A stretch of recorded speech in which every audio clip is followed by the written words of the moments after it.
warahmatullahi wabarakatuh. Pada kesempatan ini, saya akan menyampaikan kajian sintetis dengan tema ujaran kebencian di media sosial dalam perspektif Al-Quran dan hadis Nabi. Latar belakang kasus kontemporer. Di era digital saat ini, media sosial menjadi sarana utama komunikasi.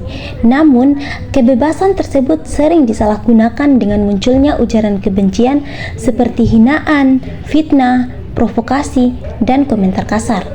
Fenomena ini semakin marak pada tahun 2025 sampai 2026 dan berdampak pada konflik sosial serta rusaknya ukhuwah. Islam sebagai agama rahmatul lil alamin memberikan pedoman etika berbicara melalui Al-Quran dan hadis Nabi. Etika berbicara dalam Islam di era digital terdapat pada dalil Al-Quran, Quran Surah Al-Ahzab ayat 70 yang berbunyi, Ya ayyuhallazina amanu ittaqullaha wa qulu qawlan sadida. Artinya, wahai orang-orang yang beriman, bertakwalah kepada Allah dan ucapkanlah perkataan yang benar. Hadis-hadis dan analisis. Hadis yang pertama, man kana yu'minu billahi wal yaumil akhiri falyaqul khairun aw liyasmut. Artinya, barang siapa yang beriman kepada Allah Subhanahu wa taala dan hari akhir, maka hendaklah ia berkata baik atau diam. Analisis sanad dari hadis ini muttafaq alaih, diriwayatkan oleh Imam Bukhari dan Muslim sehingga sanadnya sahih. Sedangkan analisis matanya, hadis ini menunjukkan bahwa kualitas iman tercermin dari ucapan dalam konteks media sosial, komentar, dan unggahan termaksud bentuk perkataan yang harus dijaga. Hadis yang kedua, innal abdan la yatakallamu bil kalimati min sakhatillahi la yulkilaha balan yahwi biha fi jahannam, yang artinya sesungguhnya seorang hamba benar-benar mengucapkan satu kata yang dimurkai oleh Allah Subhanahu wa taala tanpa ia menganggapnya penting, namun karena ucapan itu ia terjerumus ke dalam neraka.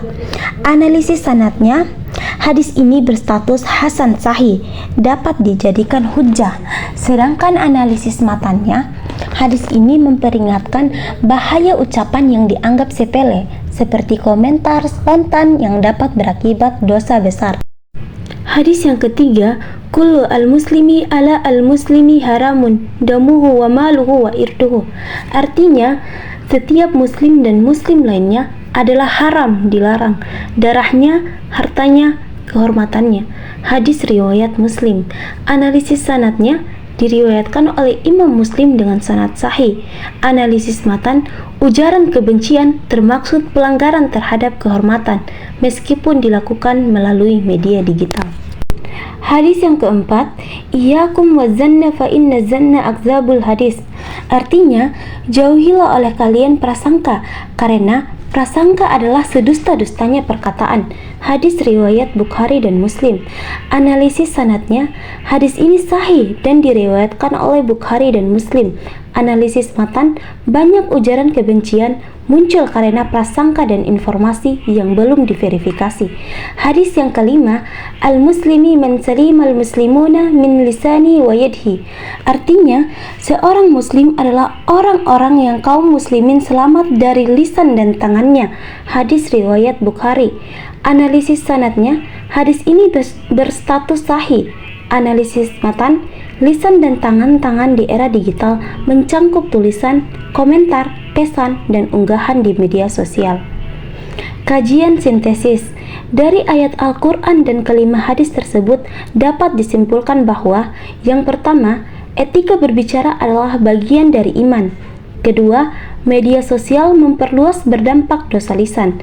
Ketiga, ujaran kebencian bertentangan dengan prinsip ukhuwah Islamiyah. Keempat, Islam menekankan tabayun dan tanggung jawab moral. Kelima, krisis etika digital adalah krisis akhlak manusia. Sebagai umat Islam, kita dituntut untuk menjaga etika berbicara, baik secara langsung maupun di media sosial. Al-Quran dan hadis Nabi memberikan pedoman yang jelas agar komunikasi menjadi sarana kebaikan, bukan perpecahan.